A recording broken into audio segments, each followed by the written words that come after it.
Hello, fellow truth seekers. This is Doug coming to you again on this here Shabbat. I hope all you folks have been blessed and had a good week and everything's went well with you. Thank all you folks that have watched the videos, that have left comments, give me thumbs up. Hopefully this will, push the message, the study and the lesson out to more people. And I thank all you new subscribers for joining. That helps too. And I hope that my encouragement for you to study and to,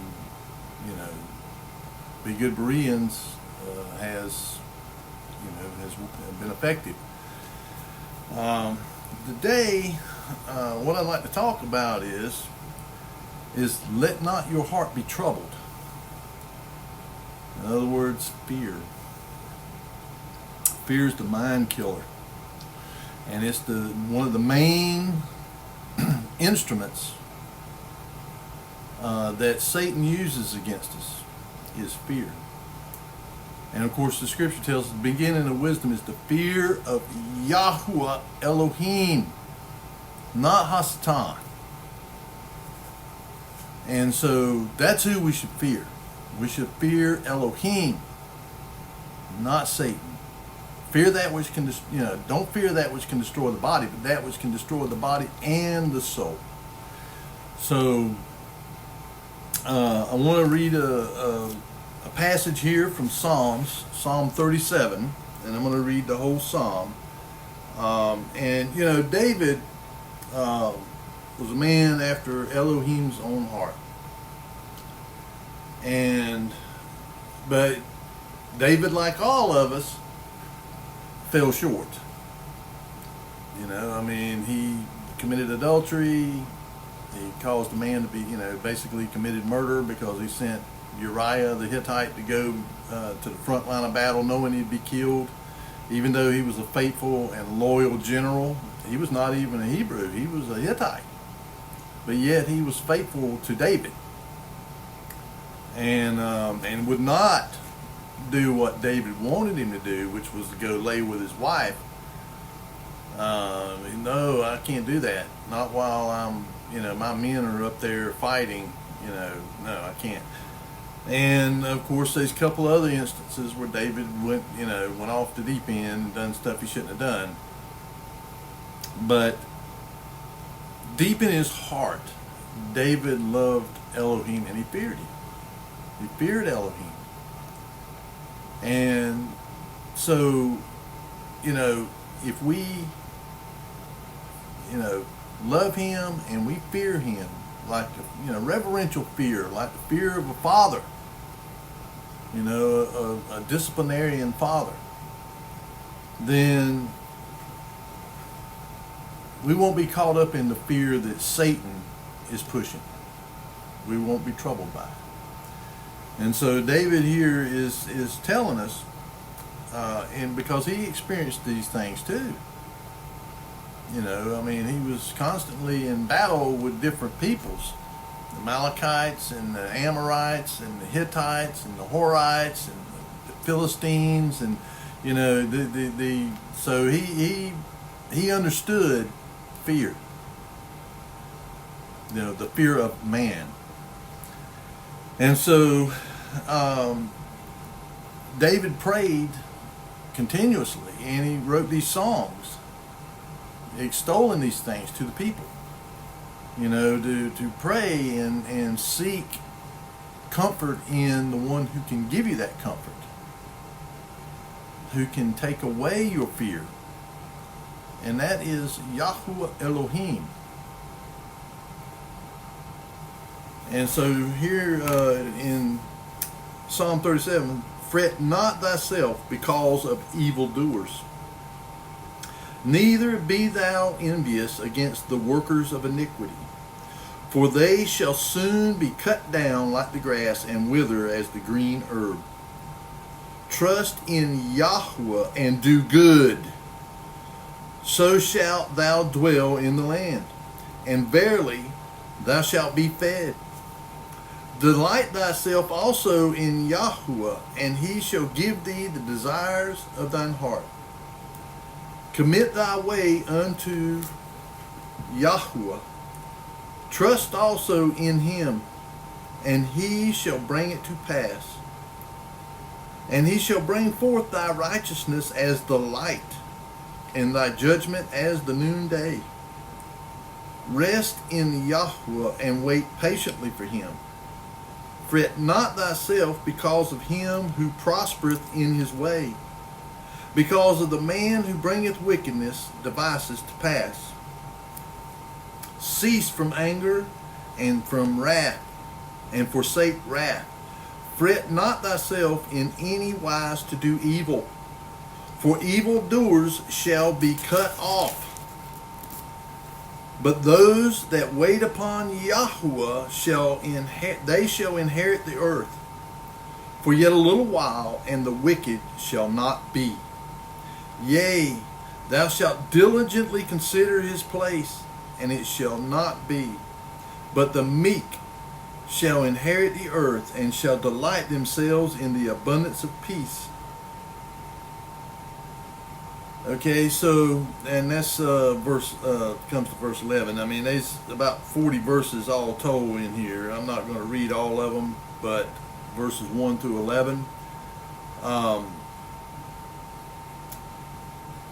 And of course, Christ in the Sermon on the Mount says the same thing about the meek shall inherit the earth and shall delight themselves in the abundance of peace.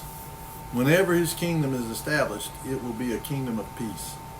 And there won't be no more, worrying over all these things that, and fearing all these things that are coming to pass on the earth. These lawlessness and the killing and the war and all of that stuff that we see going on. I mean, these are things that are going to have to happen. It's the shaking up, the separation of the wheat and the tares is going to be going on. And he even talks about it in I think it's in Matthew chapter 22 about the separation of the goats and the sheep at judgment. But here in John chapter 14,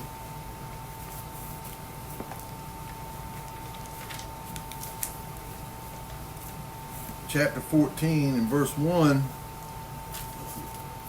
Yahushua said, "Let not your heart be troubled. You believe in Elohim, believe also in me. In my Father's house are many mansions. If it were not so, I would have told you.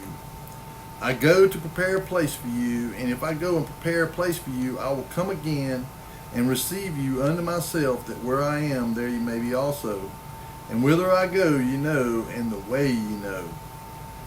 Thomas saith unto him, "Master, we know not whither thou goest, and how can we know the way?" And Yahushua saith unto him, "I am the way, the truth, and the life. No man cometh unto the Father but by me. If ye had known me, ye should have known my Father also. And from henceforth ye know him and have seen him." And Philip saith unto him, "Master, show us the Father, and it sufficeth us." And Yahushua saith unto him, "Have I been so long time with you, and yet hast thou not known me, Philip? He that hath seen me hath seen the Father. And how sayest thou then, Show us the Father? Believest thou not that I am in the Father, and the Father in me? The words that I speak unto you, I speak not of myself, but the Father that dwelleth in me, he doeth the works. Believe me that I am in the Father, and the Father in me, or else believe me for the very work's sake."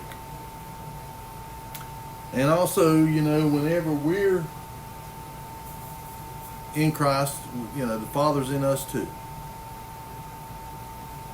We're a part of Elohim.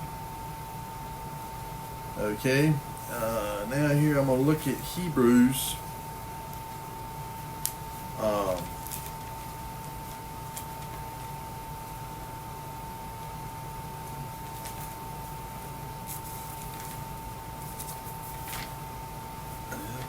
forgot to mark it, I think.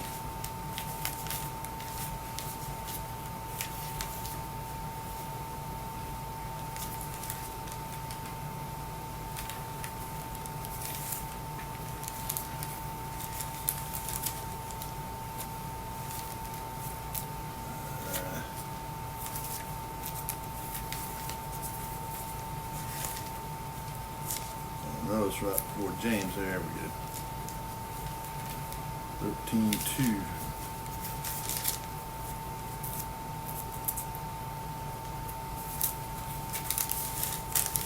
All right.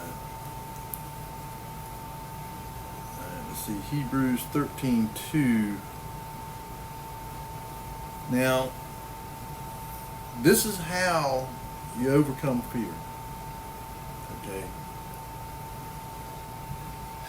Through love. Perfect love casts out all fear. Okay, it's through love that we cast out fear. Okay, let's see, and this is how you do it. This is Paul in chapter 13 of Hebrews. Let brotherly love continue. Be not forgetful to entertain strangers, for thereby some have entertained angels unaware. Remember them that are in bonds, as bound with them, and them which suffer adversity, as being yourselves also in the body. Marriage is honorable in all, and a bed undefiled, but whoremongers and adulterers God will judge. Okay. Now, one of the things I want to talk about as far as that judge, in 1 Corinthians, and we'll look at 1 Corinthians. Let's see, here it is. 1 Corinthians, and this is something that we have to do in order to be able to walk in love. The first thing we have to do, it says, for if we would judge ourselves, we should not be judged. But when we are judged, we are chastened of Yahweh, that we should not be condemned with the world. Because he is sitting there judging us and, watching us. And if we are erring in some part of our walk, if we're not fulfilling the law of love completely, then what's going to happen is he's going to chastise us and steer us back and use that chastisement to weed out that detrimental thing that's in our life, whether it's adultery, fornication, drinking, smoking, doing drugs, whatever it might be, anger, fear, unnatural fear.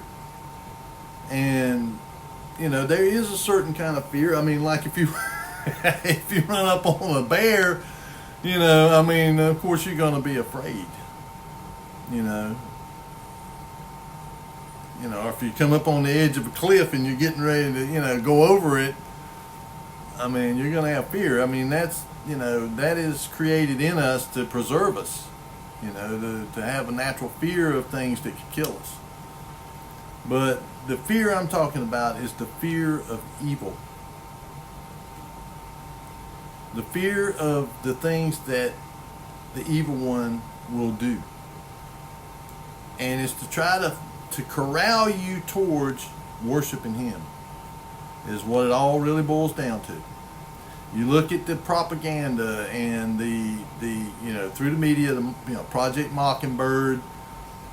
You can turn on, if you have one of them big screen TVs where you can have like 5 or 6 or 8 or whatever channels up at one time, and you put the news on all at the same time, they'll all be saying the same thing, like a bunch of mockingbirds, because it's scripted. And it's to sow fear. It is a type of psychological programming I mean, they are experts at it. The CIA and the three-letter agencies, they all are experts in this stuff. They have spent tremendous amounts of money researching it, studying it, and not only that, but they also learn from people in the past, Anton Mesmer and Hitler and, you know, the Nazis, because they used it extensively. Mesmerization. And so, you know, they you know, and I read last week about how that Gillen or whatever his name was that they brought over here from Germany, and he selected 4,000 people to be a part of his organization, which ultimately became, you know, he was in the OSS and ultimately become the CIA, because he was able to bring to bear all the stuff that the Nazis had employed as far as propaganda, you know, and what they call it is the fifth. It's like the fifth level warfare, and you know, the fourth level warfare would have been like guerrilla warfare, like we had there in Vietnam. You know, the Viet Cong fighting a guerrilla war against a superior military. And of course, all of these guerrilla wars we've lost, because they're not an organized type of army. They're kind of little groups within themselves that are kind of autonomous. I mean, you know, when Osama, you know, one of the things about like Osama bin Laden, when he was supposedly killed, we don't know whether that guy was killed or not. I mean, he was a pawn of the CIA. He was one of their operatives. But Al Qaeda, they just break up into little cells with, you know, whoever's the, you know, sort of the strongest guy or whatever becomes the leader of these little cell groups that are scattered out all over the place. They don't have to have centralized leadership and planning. They kind of can, you know, freewheel it. And so they can continue on. And it's even more difficult to, you know, to fight disparate little cell groups all over the place, because they can hit and run. You know, it's not like you're going out to fight, you know, like in the third level of warfare, which is kinetic war, you know, full-scale kinetic war, where you meet on a battlefield and you got tanks and armor and, you know, artillery and soldiers, and y'all all just, you know, going at it, man. I mean, that's an easier war to fight.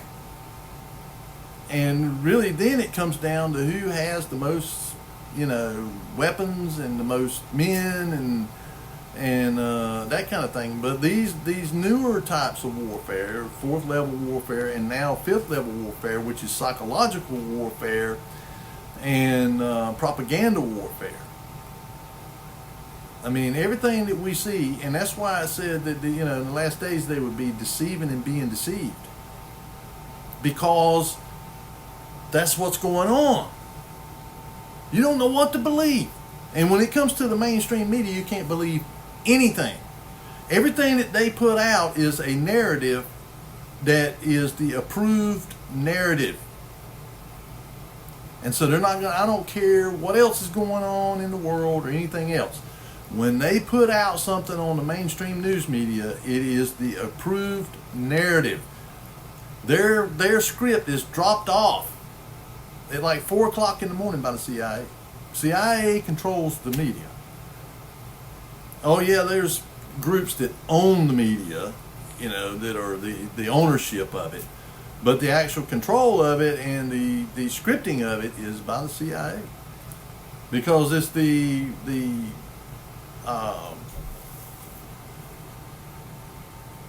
surveillance, you know, spy organizations and all that are really, you know, kind of, you know, the deep state, shadow government, whatever. They're the ones really that are writing the script and controlling stuff. And, they just put these people out there, and the ones that you see, the president and senators and congressmen and people like that, and these cabinet members and stuff like that over departments and stuff, they just do what they're told. They reading from a script too. And so their biggest thing is fear mongering. Now, they're talking about this bird flu and all that kind of stuff. They're going to try to pull something like they did with the COVID, another pandemic.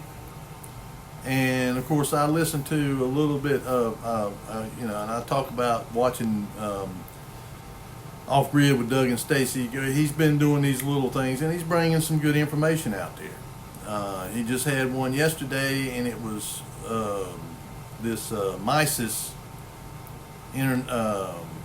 Institute was hosting Dr. Robert Malone. And for those of you who are not familiar with Dr. Malone, he is the one who invented the mRNA technology. And I had watched an interview with him several years ago during the height of the pandemic. And he said that he never intended for that to be used for that purpose. When he developed that technology, that his motivation for doing it was there was some kind of real rare form of leukemia that defied treatment. And it was very virulent. I mean, it killed you real quick. And they had not developed any kind of treatment for it, so he was looking for a treatment for it. And it was one of these kind of things where, people were willing to try anything because they were going to die. They were going to die pretty quick. So, they would be willing to try something like this. But that was what the intent was. It was never intended to be used as for that stuff. And so, but he is a very learned man, and he is a man who is exposed to a lot of these people that are doing this stuff. And so he's written a book. I don't have a book. I thought about maybe it might be a good book to get and read, because he goes into a lot of detail about this programming. And it's a subliminal programming. And I commented on his channel there about that. Was kind of ironic that they were talking about that on there. That very morning I was watching an old rerun of Barnaby Jones, and it's something clean. It ain't a bunch of profanity and vulgarity and all that stuff in it. It's just, I'll watch something like that once in a while. It was on YouTube. It's free. But they're streaming it digitally. And originally it was in an analog format. And it had a subliminal message in it. Because about halfway through it, I saw this flash of words that came up on the screen there, and I tried to go back and try to get right on, and I couldn't do it. It's using a mouse, it's I don't know how you'd have to take and put it in some kind of editing software, use editing software or something to go in there and actually go frame by frame, because I was trying to get right on it so I could see what the message was, and I never could get it. But that's, that stuff went on in the 60s and 70s. It was, prevalent. Like if you went to the movie theaters to see a movie, every so many frames, about halfway through the movie, Coke would pop up in there, or buy popcorn. And people would, at intermission, first thing people would do is get up and go to the concession stand and buy popcorn and Coke. That's what they did. And it's the same thing with this Project Mockingbird. I think it was Goebbels or whatever his name was, that was the propaganda minister for the Nazis. He says, if you'll tell a lie often enough, loud enough, forceful enough, and just, loud, just keep going and keep going, people begin to believe it. They begin to believe these lies if you tell it often enough and just keep, it's programming. It's, it becomes a form of subliminal programming because it becomes a part of your subconscious. Even if you say, bah humbug, it's like with the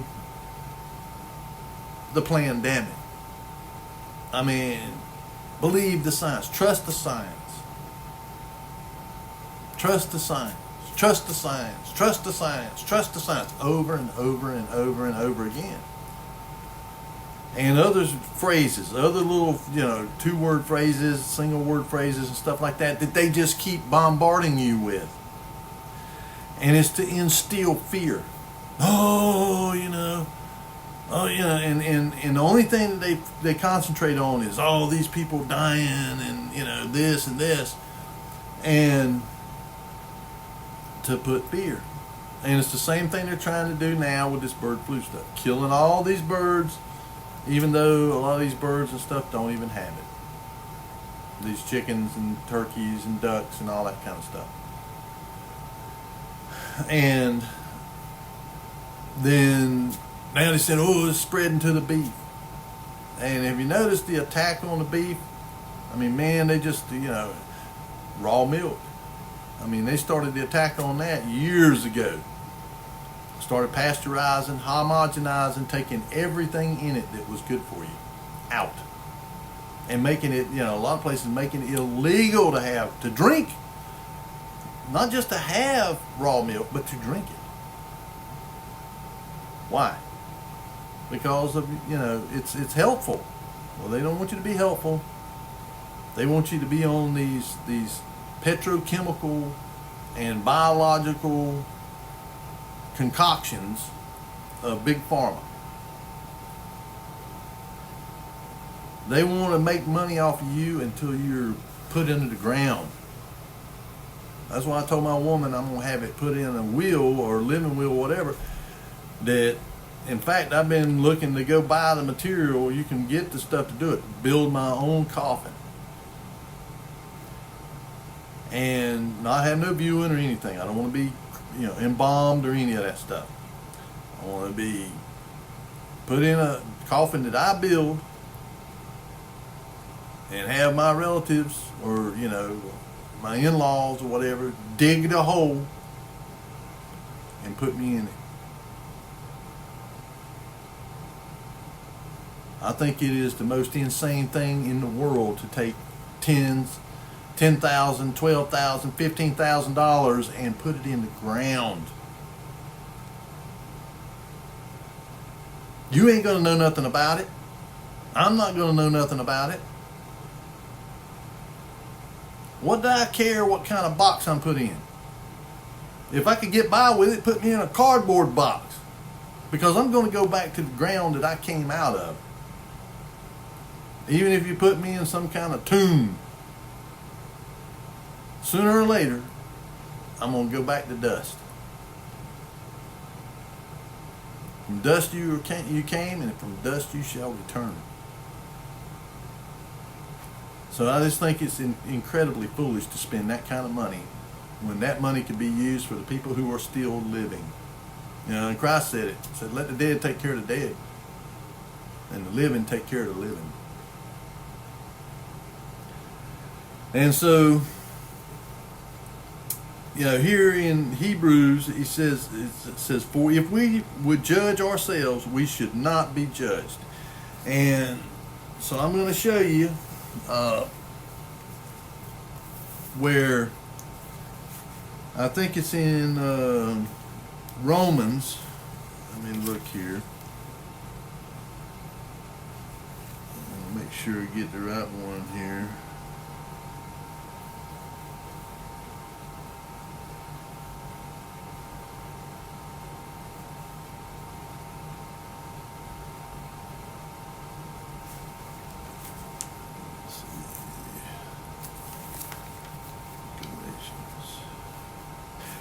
Here we go.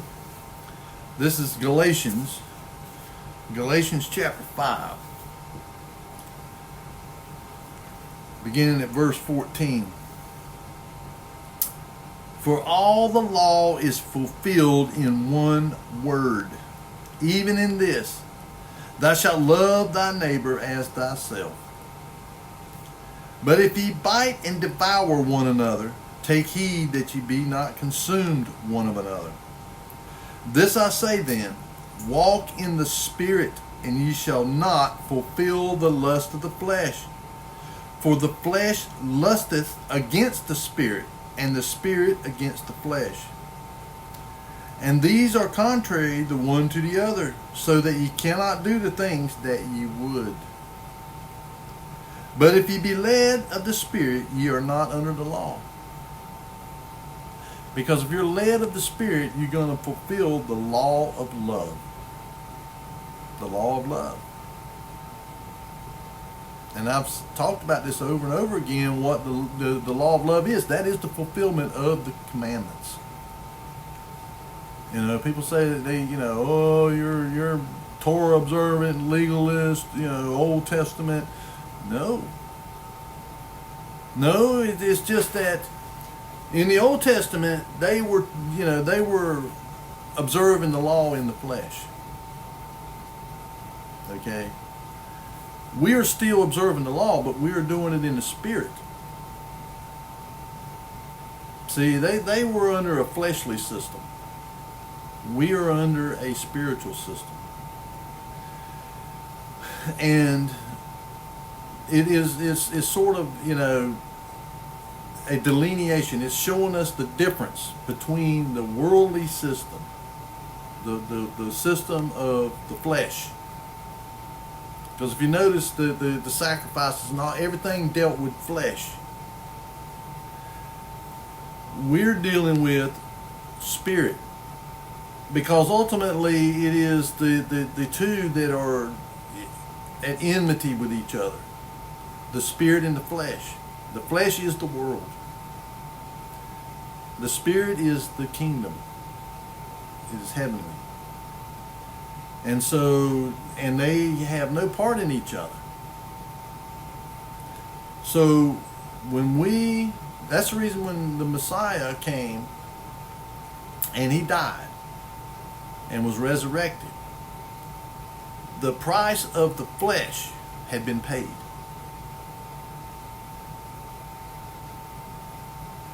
The propitiation, the ransom, had been paid for the fall of the flesh.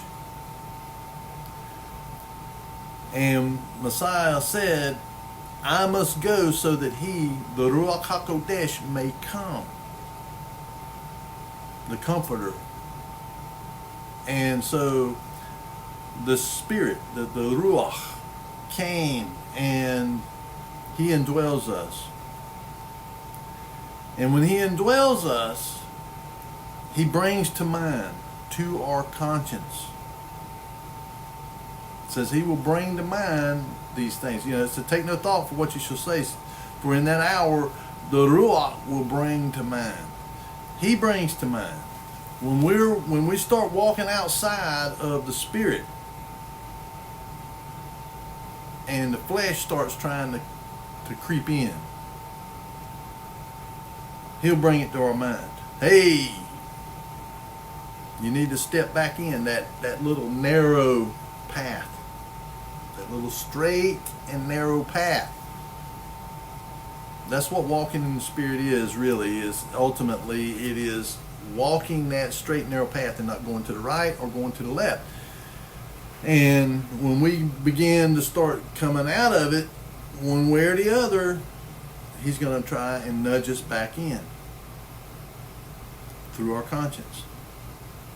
That's why we have to judge ourselves. We've got to look at what we're doing.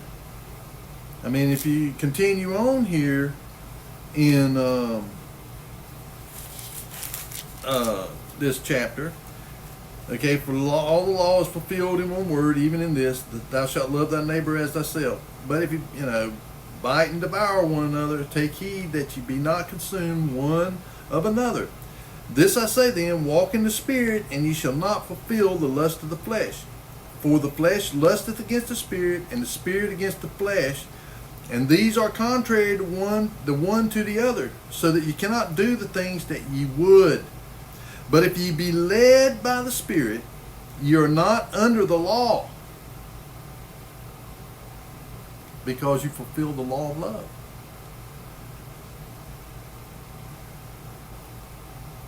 Now the works of the flesh are manifest, which are these: adultery, fornication, uncleanness, lasciviousness, idolatry, witchcraft, hatred, variance, emulations, wrath, strife, seditions, heresies, envyings, murders, drunkenness, revelings, and such like, of the which I tell you before, as I have also told you in time past, that they which do such things shall not inherit the kingdom of Elohim. But the fruit of the Spirit is love, joy, peace, long-suffering, gentleness, goodness, and faith, meekness, temperance. Against such there is no law. And they that are Christ have crucified the flesh with the affections and lusts. If we live in the Spirit, let us also walk in the Spirit. Let us not be desirous of vainglory, provoking one another, envying one another. And this is Galatians chapter 5, verses 14 to 26. And those are the things which you judge of yourself: adultery, fornication, uncleanness, lasciviousness. Those are the big ones. Most of us are not going to do those things. You know, those are the ones that, for the most part, we're not going to, witchcraft, stuff like that. But strife, heresies, envyings, revelings, those kind of things. Those are the ones that creep in kind of easy. People say, well, man, it's hard to love that person because they just always doing bad things to me. And I'm a human. I have the same thing. I have people, that do things to me. Almost they do it with intent. I know they do.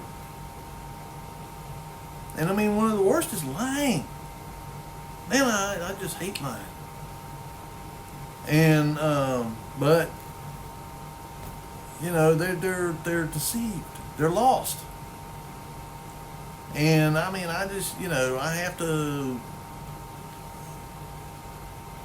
have to pray a lot to be able to love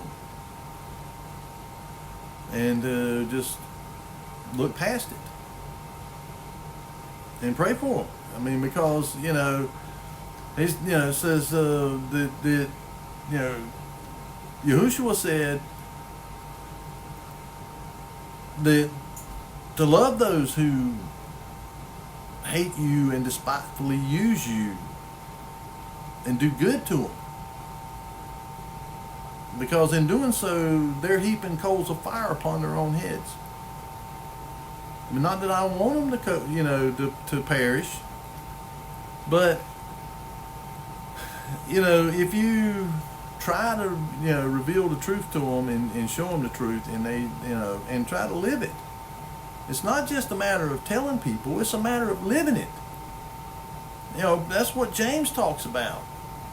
A lot of his book is about not just the talk; it's about the walk and to live it. And of course, people are so blind now, that they don't even see that. They are spiritually blinded, and they are so like foul language. I used to cuss and all that, but it wasn't like, I was kind of aware of it, I didn't just curse every word, And if I was in public or at, I'd refrain from it. But like if I was around, work with the guys or whatever, and they cussed and stuff, I'd cuss. Which that's not no excuse, but I'm just saying I would think about it, if I was out in public or, at the counter at the convenience store, the grocery store or something. I didn't sit there and just use profanity. But it's so that now, everybody just, they can't seem to carry on a conversation without using profanity at all. And some, just one word after the other. And, I consciously try to avoid using any foul language. And, and I try to help people, as much as I can. Sometimes to my own detriment. But, if it, and that's one of the things I'll show here too is about, we don't know that we may be entertaining angels unaware. We just don't know. And, Messiah here in Matthew 22:35, then one of them, which was a lawyer, asked him a question, tempting him and saying, Master, which is the great commandment in the law? And Yahushua said unto him, Thou shalt love Yahuwah thy Elohim with all thy heart, and with all thy soul, and with all thy mind. This is the first and great commandment. And the second is likened to this. Thou shalt love thy neighbor as thyself. On these two commandments hang all the law and the prophets. And so the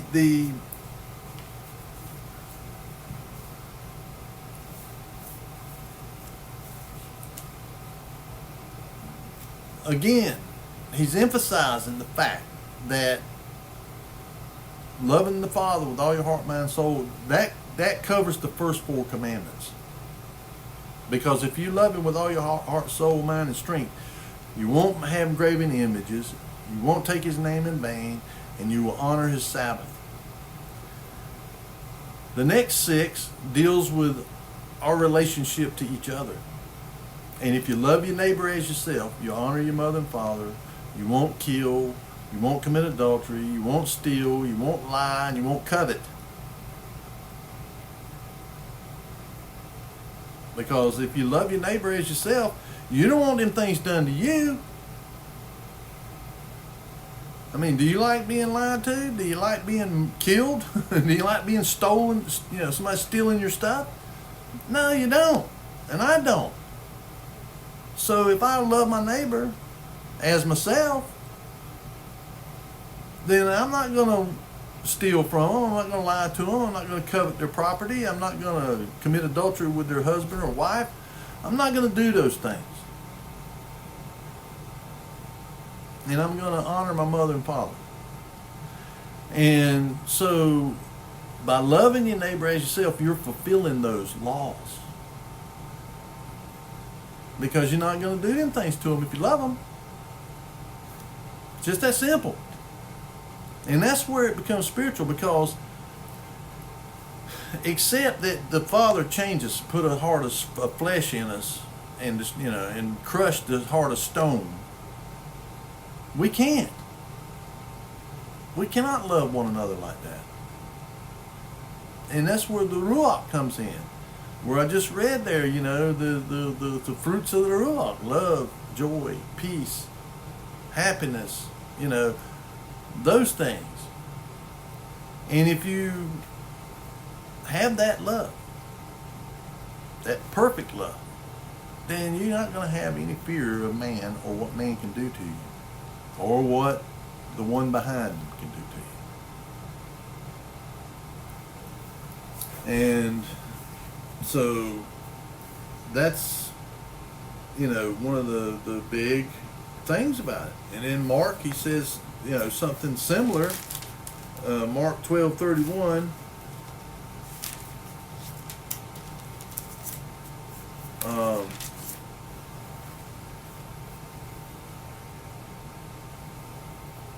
And one of the scribes came, and having heard them reasoning together, and perceiving that he had answered them well, asked him, which is the first commandment of all? And Yahushua answered him, the first of all the commandments is, Hear, O Israel, Yahweh our Elohim is one Lord, or one Master.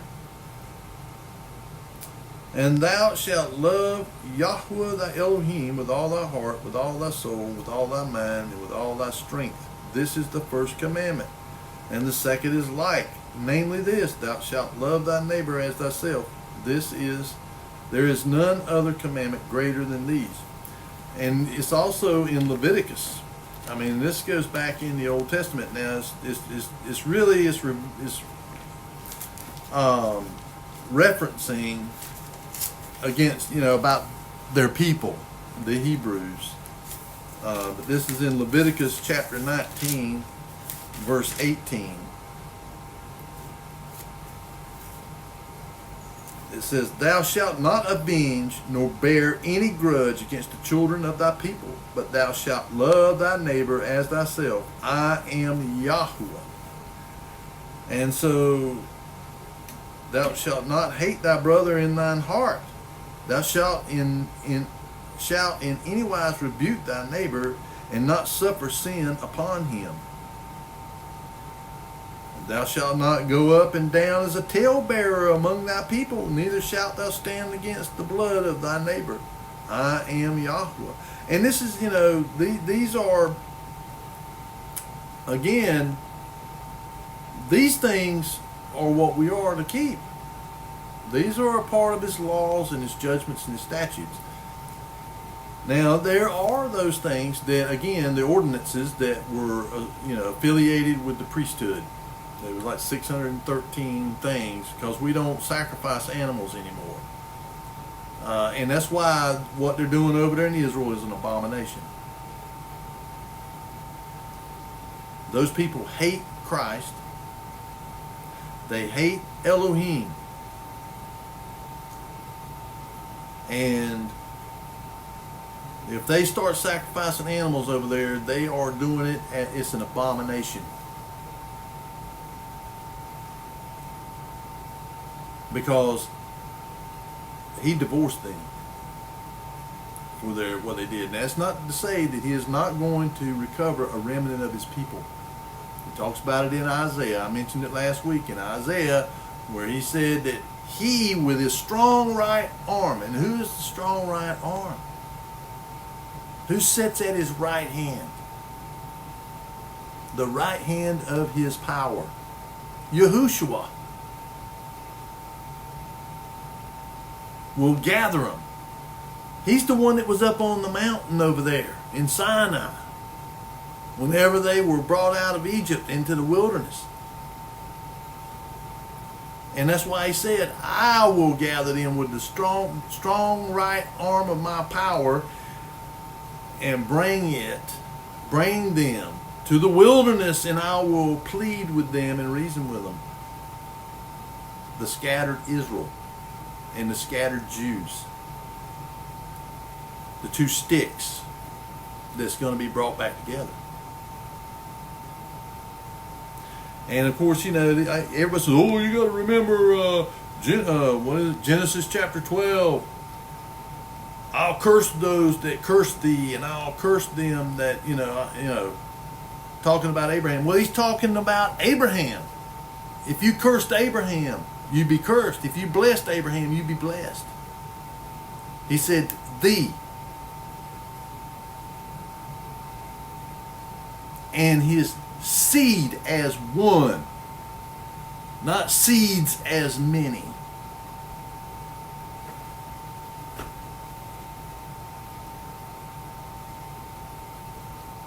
People get that all wrong, man. They say, oh, you got to back Israel over there. No, you don't. Not when they over there, they have one of the largest homosexual communities and the least, laxest laws concerning it anywhere in the world. They have one of the largest gay pride parades over there. They deny the Messiah. In fact, they hate him. They practice Kabbalah, the Babylonian Talmud, the Jerusalem Talmud, the Mishkah.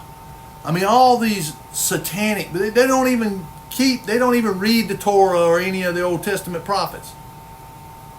Any of it. That's modern Judaism. But there are some there. I do believe there are some true Jewish people there, from the tribe of Judah and Benjamin and the Levites.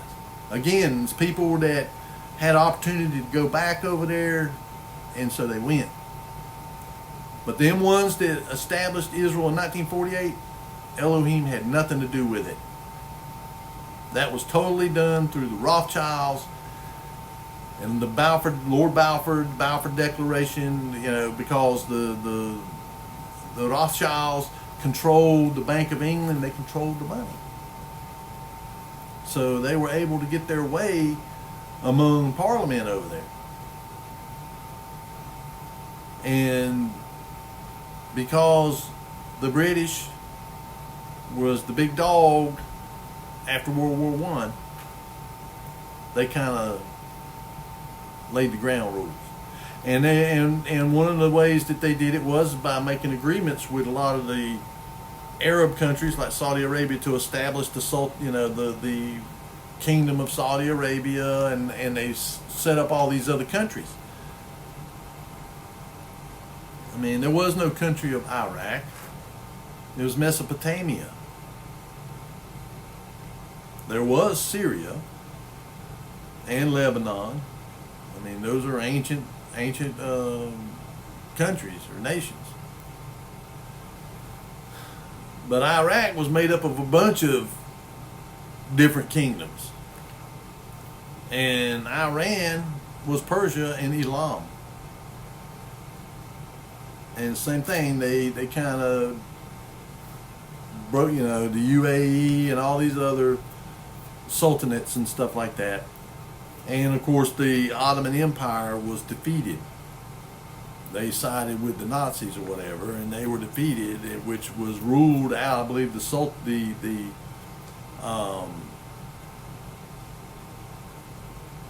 Ottoman Empire was ruled out of Turkey.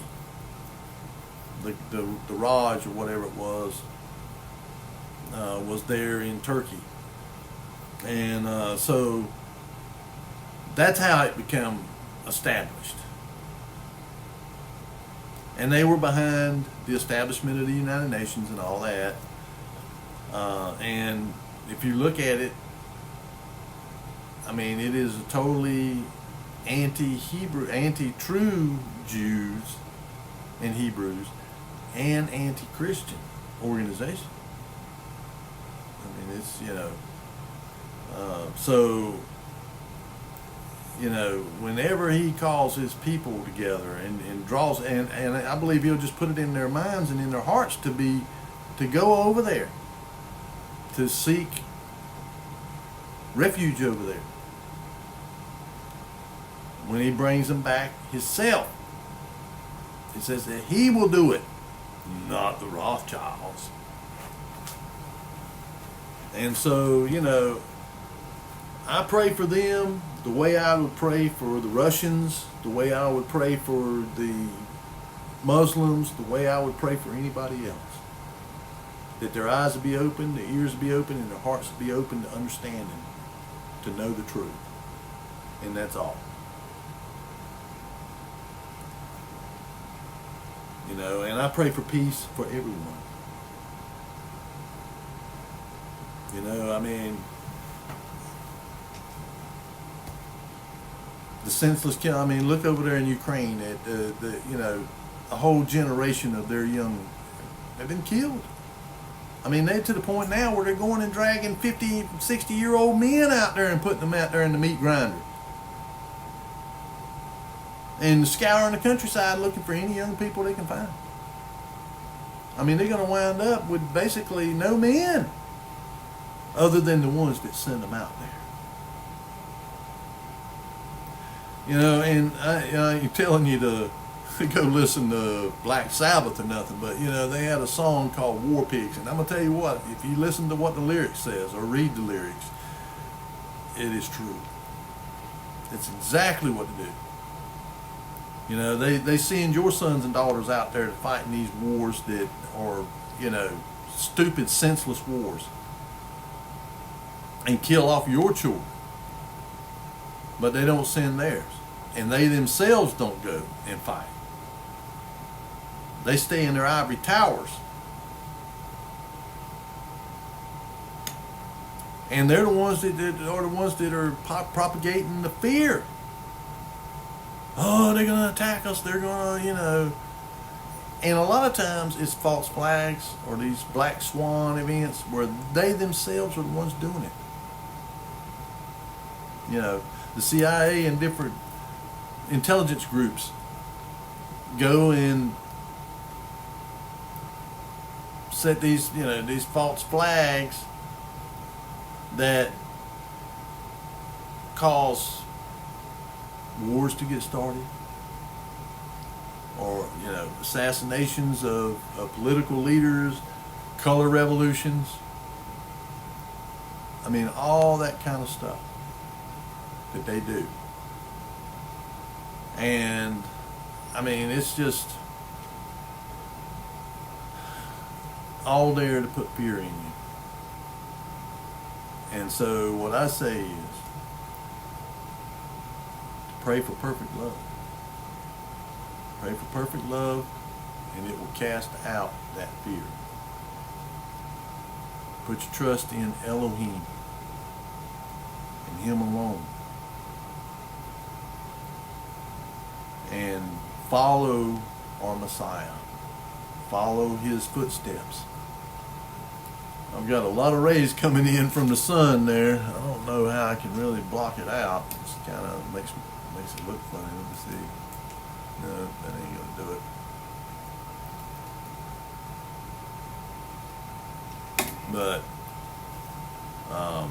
But anyway, I mean, it's drowning me out, man.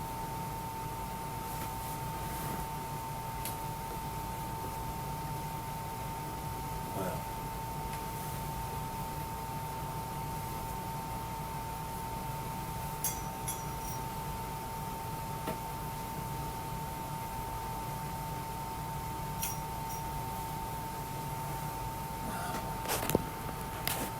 There we go, that's better.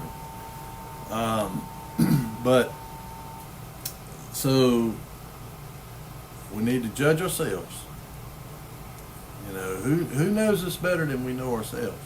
Well, obviously Yahuwah Elohim does. But we live with ourselves. And we need to hear what the Ruach is saying to us in our minds, in our conscience.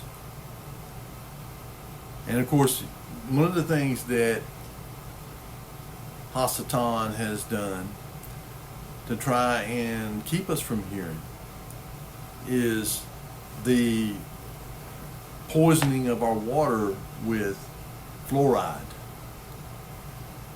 And it's not a naturally occurring type of fluoride, which is, you know, in a small amount is good for us, but it's a industrial waste product. It is the mixing of two different industrial waste chemicals that are mixed together to produce a type of fluoride. I think it's called hexafluoride or something like that. Anyway, it's really, what it does, it calcifies your pineal gland, and your pineal gland is what they call the third eye. And Christ said, if your eye be dark, then your whole body is dark. But if it be light, it's, you know.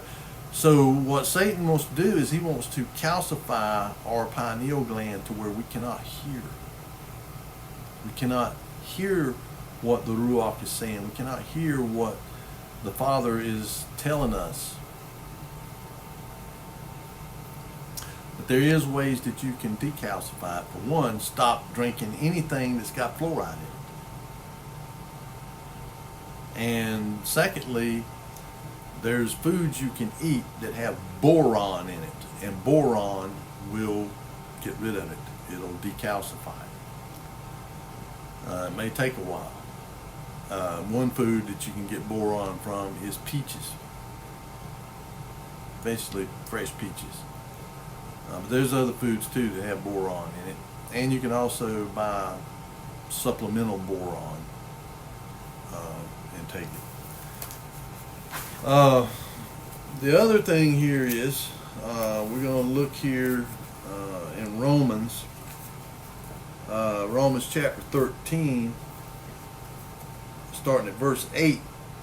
Owe no man anything but to love one another, for he that loveth another hath fulfilled the law. For this, thou shalt not commit adultery, thou shalt not kill, thou shalt not steal, thou shalt not bear false witness, thou shalt not covet.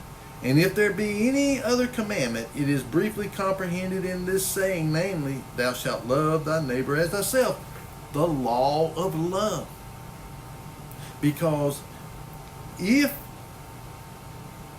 for this thou shalt not, owe no man, for he that loveth another hath fulfilled the law. For this thou shalt not commit adultery. Thou shalt not kill. Thou shalt not steal. Thou shalt not bear false witness. What I just told you a while ago.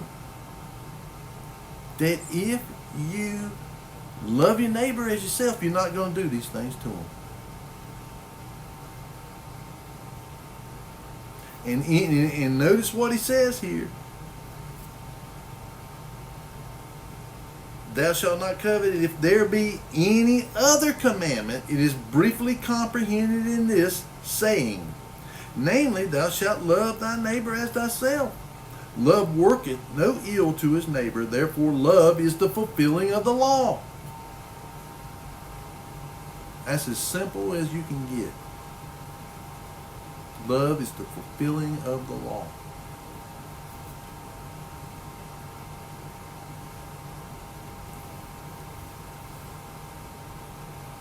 So, and that knowing the time that now it is high time to awake out of sleep, for now is our salvation nearer than when we believed. And notice what he said there, and for now is our salvation nearer than when we believed.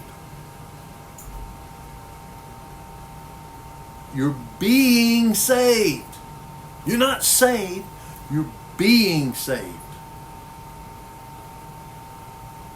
Salvation is a process. It's a process. Because when I rededicated myself to Yahweh, to Elohim,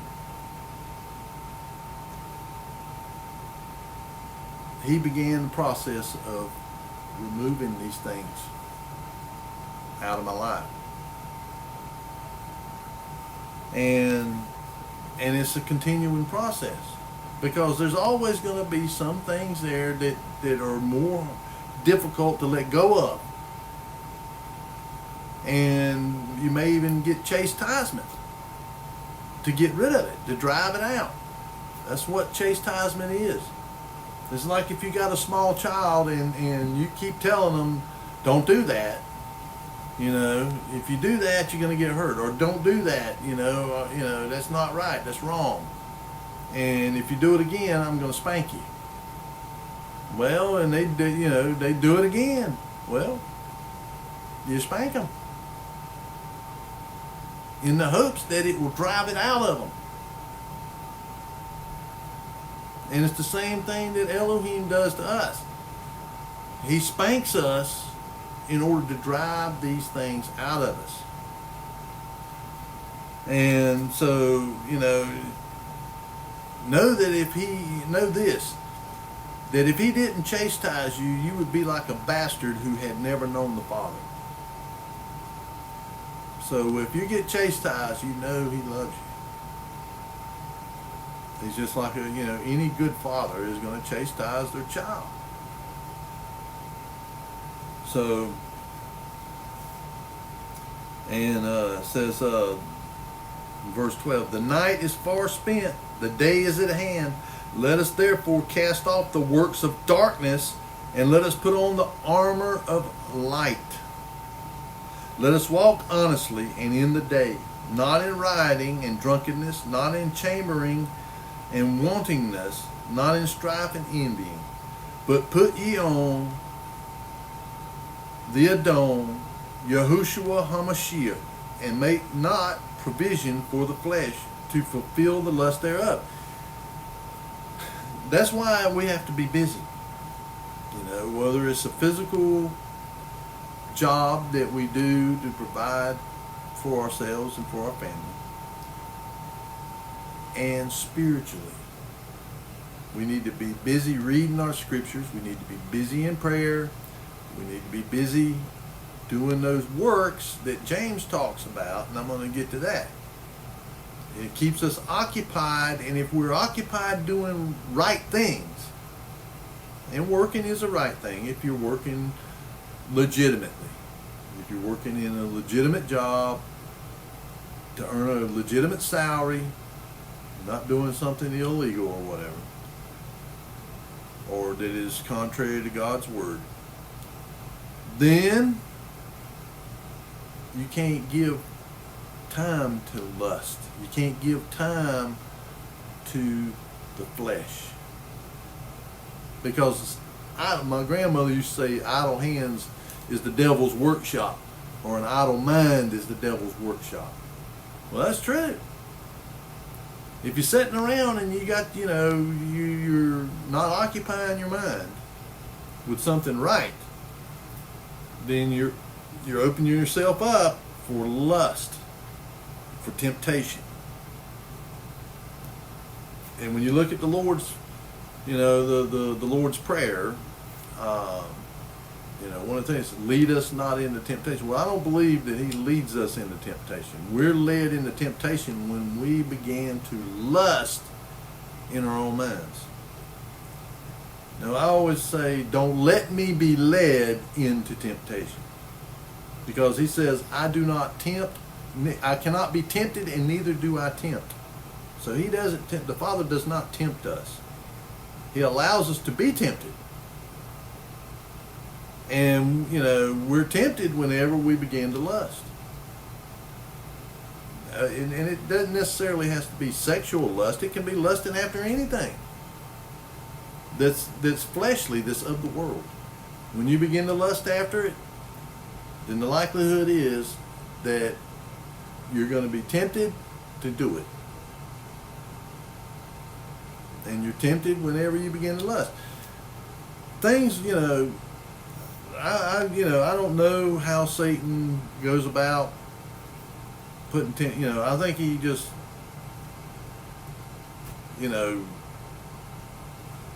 pushes, or his minions, he'll put them in the right place to come by and tempt you. Whether it's sexual temptation or drugs or alcohol, if your drinking buddies, if you used to drink and, was a drunkard, then he's going to send your old drinking buddies around. Hey, come on, man, let's go drink a beer, let's go take a shot. And of course, that's how he does. He sends that temptation around there. And if you've already been sitting there thinking, man, I wouldn't mind having a drink, a beer, a good cold beer would be nice right now. But if you have a problem with drunkenness, being a drunkard, that's all it takes to take you back down that slope. The slippery slope that leads right down into the liquor vat. And so, don't give space to it. Don't give a place for it. But put ye on the Adon, Yahushua HaMashiach, and make not provision for the flesh to fulfill the lust thereof. Don't make provision for it. Now I'm going to look here in the book of James, chapter 2, verse 8. And by the way, that was Romans 13, 8 through 10. And I may have read a little bit further on to chapter, from Romans chapter 13, verses 8 through 14. Now this is 2 James, or James, chapter 2, beginning at verse 8 and down to verse 16. For whosoever shall keep the whole law and yet offend in one point, he is guilty of all. For he that said, do not commit adultery, said also, do not kill. Now if thou commit no adultery, yet if thou kill, thou art become a transgressor of the law. So speak ye, and so do as they that shall be judged by the law of liberty.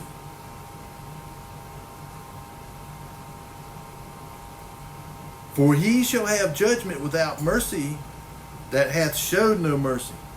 In other words, if you don't render mercy,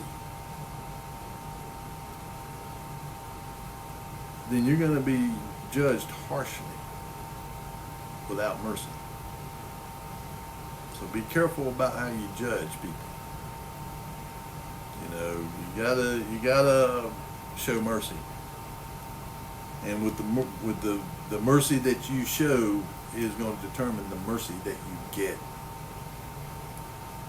Because we all fall short. We all are deserving of judgment and destruction. And we have to understand that these people that are deceived, that are lost, that are blind and deaf, you know, they're deceived. And but by the grace of our Father, we would be also. But for His mercy, we would be also. We got to remember that. We got to remember that, you know, we were there one time. And if it hadn't been for His mercy and long suffering with us, we'd be in the same position. We'd still be in that position, headed for destruction. And it says, for he shall have judgment without mercy that hath showed no mercy. And mercy rejoiceth against judgment. Okay, so, you know, mercy, you know, if you are merciful to people, then that mercy rejoiceth against judgment. Because we know that we will be judged mercifully if we have judged mercifully.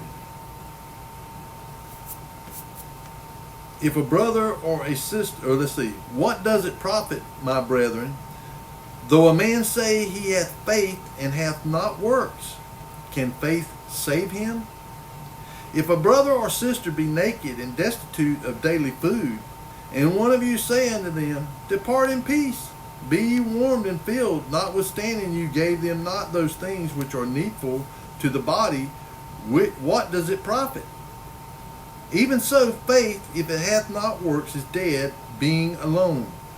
Yea, a man may say, thou hast faith, and I have works. Show me thy faith without thy works, and I will show thee my faith by my works. Thou believest that there is one Elohim. Thou doest well. The devils believe also, and tremble. But wilt thou know, O vain man, that faith without works is dead? Was not Abraham our father justified by works when he had offered Isaac, his son, upon the altar? He believed, but he also acted. He done the works. Seest thou how faith wrought with his works? And by works was faith made perfect.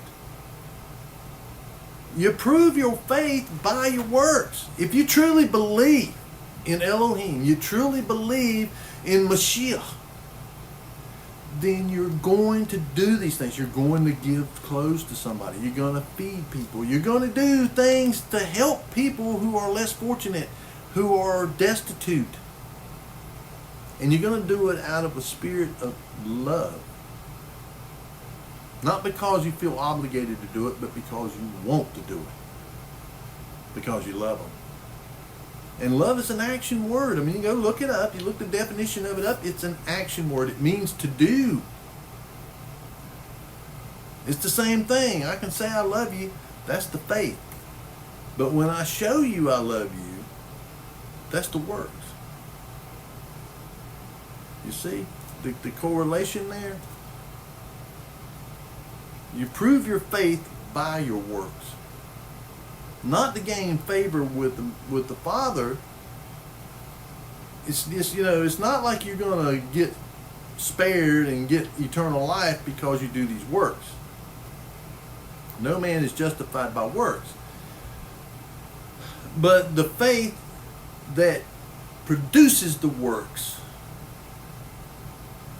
is the manifestation of love. That's how love is manifested. Is your belief manifest the works, and the works reveals love. And so,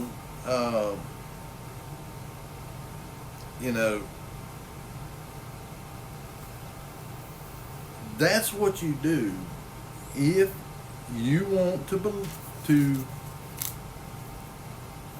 get rid of fear. If you want to not be troubled in these troubling times, these perilous times, these birth pains that we're seeing. If you want to not live in fear, not be troubled, then perfect love casts out all fear. Exercise that faith. Go volunteer at the food kitchen, or one of these charity thrift stores somewhere, or if you grow a garden, take some of that and go to a widow over here, and take her a basket of vegetables, or cook them up and take them to them.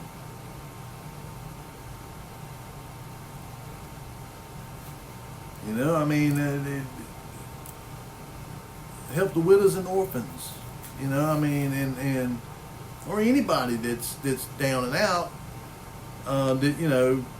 You don't turn anybody away if they're hungry or need food or whatever. Of course, a lot of people are in that position due to their own doing. And of course they suffer for it. But we should still have compassion on them and show mercy to them. And that is how you perfect the love. Even when it's somebody that you don't want to help, when it's somebody that's even when it's more important. Because remember where we come from.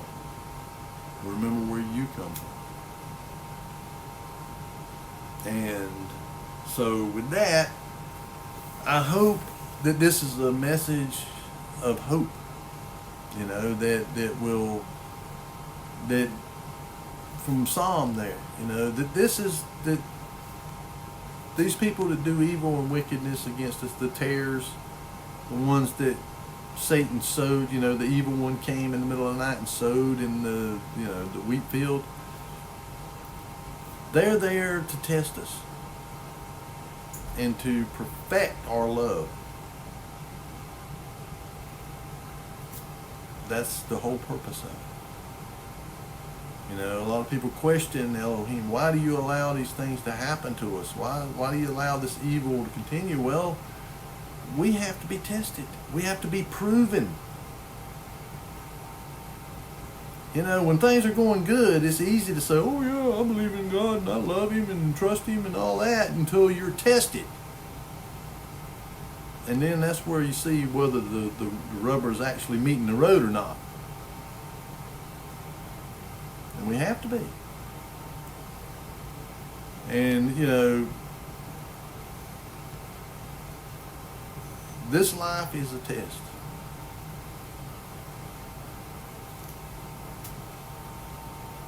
People want eternal life, but they don't want to do the things that will get it for them. Everybody wants to live forever. But there has to be law. There has to be a way of living that allows everyone to live in peace and without fear. And that's his law. That's what that is. The law of love is the law that allows you to live in peace and allows you to live without fear. Even in the midst of a world that is gone mad. But that just goes to show you that it's coming to its conclusion. And it's all the more important that we understand this and that we follow this, because it's going to get more and more difficult, because the fear mongering and the propaganda and the psychological programming and all that stuff is going to increase, and it's coming from everywhere. It ain't just the United States, three-letter agencies that are doing this. The Russians are doing it. The Chinese are doing it. The Europeans are doing it. All the big powers around the world. And now with AI, it's only going to increase. Everybody will have the ability to do it. To put out propaganda and these deep fakes, and to do all this everything that we see going on. As far as propaganda and not knowing what you can believe. You can believe this, and you can trust this. Forget all that out there. I mean, I'm not saying to be like an ostrich and stick your head in the hole in the ground. No, be aware of what's going on. But for the truth and for how to overcome, this is it. This is it. And I tell you, the mainstream religion, Christian religion or whatever, is just, from the stuff I'm seeing and hearing, it has really gone off the deep end. It is apostate. You got all these people, 60% or 70% of Americans are, say that they're Christians, Oh, really? You can tell a tree by the fruit that it bears.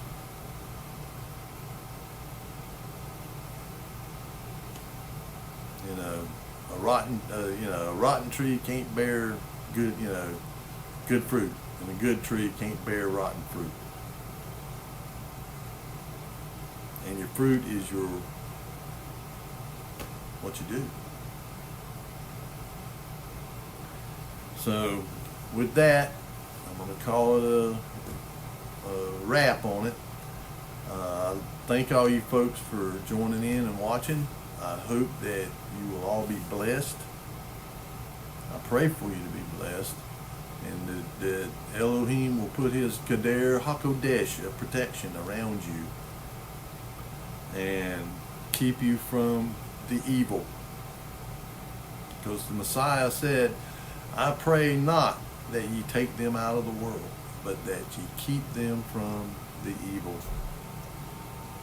And so I pray that he keeps you from the evil, because it is growing exponentially. It grows, whenever good people, believers, stop doing the things that they should be doing, the works, and proclaiming the day of, liberty in Messiah. And so, it's only, and as these so-called churches get further and further away from the truth and more apostate, evil is going to come. Well, it's going to be unlike anything we've ever seen.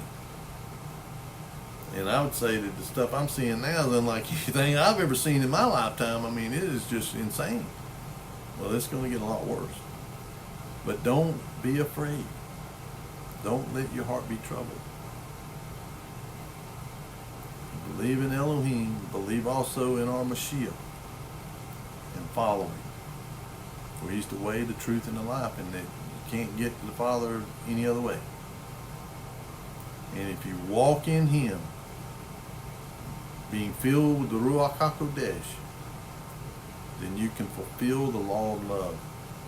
And that love, that perfect love, casts out all fear. You won't have no fear. Pray to have that perfect love. And exercise it. Stay busy. Don't let yourself be distracted. Don't let yourself have idleness. Idleness of mind or idleness of hands. Stay busy. And that way you don't give place to the devil. Because he's looking for people who are idle. If you're idle and you're not doing anything and your mind's idle, just wandering around, you're opening yourself up for him. And as I always say, be good Bereans. Don't believe what I tell you. You can listen to what I have to say with readiness of mind, but you study the scriptures to see whether what I'm saying is true or not. And remember 2 Timothy 2:15. Study to make thyself approved a workman unto Elohim, who need not be ashamed, rightly dividing the word of truth. Because thy word is truth. And this is his word. And with that, I'm going to close and say I love you. I hope you'll be blessed. And I'll see you again on the next Shabbat if Yahuwah is willing.